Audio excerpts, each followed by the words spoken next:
The solar shading on the outside of the building is central to the design. I mean, without it, this building would be uncomfortably hot in summer.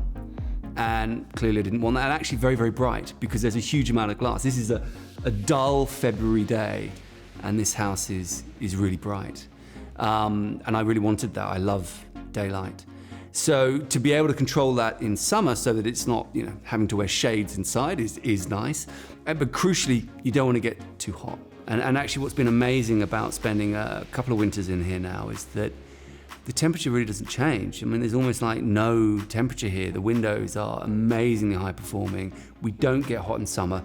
Last summer we had the hottest summer for years, massive heat waves. We never got above 24.5 degrees, I think, in this building, because we could just shut down the solar shading.